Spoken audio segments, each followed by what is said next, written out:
On the third Monday of January every year, the federal government closes up shop for a day to honor civil rights hero Martin Luther King Jr., who was assassinated on April 4, 1968 in Memphis.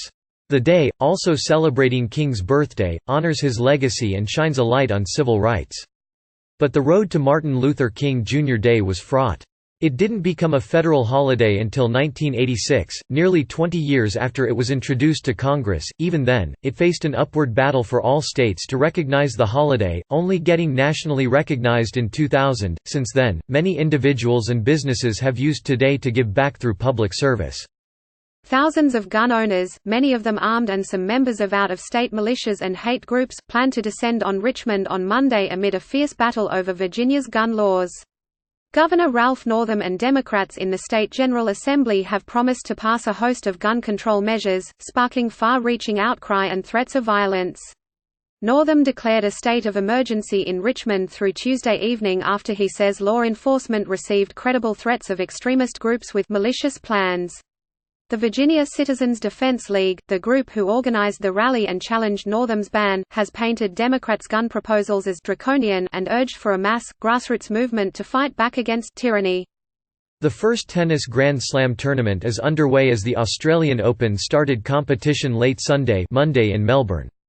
First round play continues Monday night with world number 1 Rafael Nadal opening his quest for his first Aussie Open title in more than a decade against unseeded Hugo Dellien, 9:30 p.m. Eastern Time on ESPN2. On the women's side, number 2 Karolina Pliskova takes to the court at 7 p.m. Eastern Time as she opens play with hopes of capturing her first Grand Slam title. Wildfires that have ravaged Australia have raised concerns about the air quality for the Australian Open players.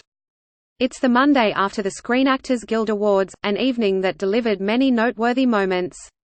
Bong Joon-ho's Parasite took the top prize, Best Ensemble in a Motion Picture, an important stop on the way to the Academy Awards. The South Korean movie, which made history as the first foreign-language film ever to win the SAG category, upended other favorites such as Once Upon a Time in Hollywood and The Irishman. Joker star Joaquin Phoenix took the SAG honor for Best Actor, Renee Zellweger won Best Actress for Judy, Once Upon a Time in Hollywood. Stalwart Brad Pitt conquered the Supporting Actor category, and Laura Dern received Supporting Actress for Marriage Story. 2 Bad Boys Were Too Good for One Doolittle at the box office. Bad Boys for Life, starring Will Smith and Martin Lawrence, brought in $59 million in the US and Canada to score a number 1 debut entering the Martin Luther King Jr. holiday weekend, with final numbers expected Monday.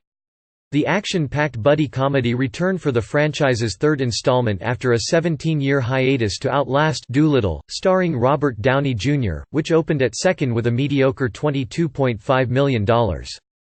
Doolittle barely topped the World War I film 1917, which claimed the top spot last week.